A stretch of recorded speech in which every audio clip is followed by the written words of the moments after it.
You all, I say welcome once again to our conversation. Today we are talking on husband beaters.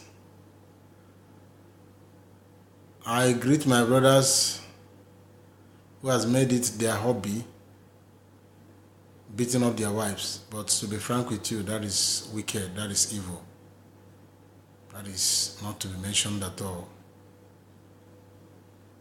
If we are to go by the Bible standard, your wife is your better half, second you. And you cannot be beating up yourself, no matter what the situation might be. The fact is that at times they may offend you to the brim, but then you must have to understand that over 70% of women have more strength in their tongue than otherwise. So you shouldn't just make up your mind to beat up your wife or even your sister at the slightest provocation for whatever reason. We say that they are weaker sex, and even if they are not, I believe also that men, whatever men can do, women can do it and even much better.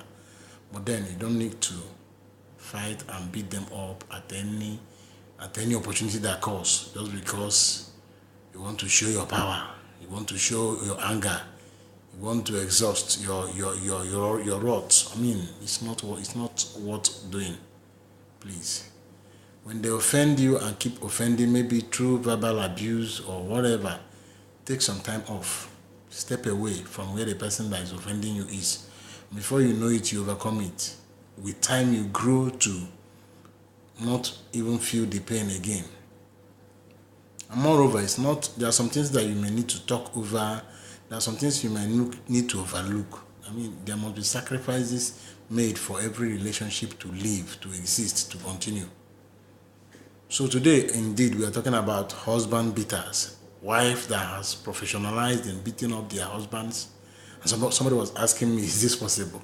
That is very, very possible. It's happening in so many homes. I had somebody that told me about how a lady always beat up the husband, and the man, out of shame, will not even want to cry or shout for help. We all be receiving the blows indoors, and it's quite pity. Those that beat up their husbands do that for so many reasons. Maybe because they are so highly hot-tempered, or maybe some are under influence of one thing or another. Some of our sisters, our wives, our ladies drink even more than the husbands.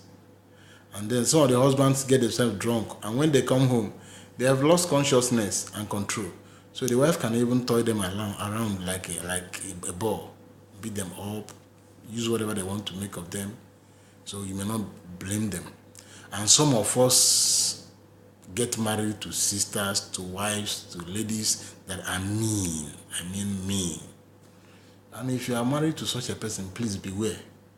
Life has no duplicates. Like I warn my sisters to beware of wife beaters. I will equally want to warn my brothers of husband beaters.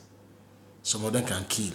Recently, we heard about an incident that happened within a city in Nigeria where a wife stabbed the husband to death for whatever quarrel, for whatever misunderstanding, for whatever misgivings.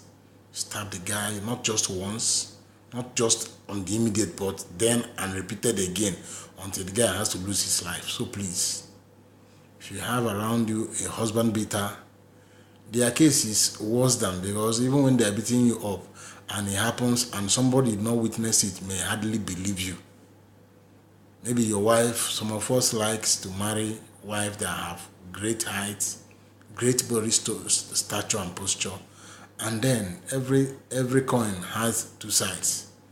So when you are so brief or summarized in nature and you marry somebody that's giant in stature, if checks and balances are not maintained, things might go wrong. But then you have to make sure you don't overstep your bounds to avoid getting into the wrong trap. Traps, there may be right ones and wrong ones, and when you get into the wrong traps, it may be difficult for you to escape. So I hail our sisters, and I still beg with you, please, tamper justice with mercy. Thank you for listening to us today. You're welcome.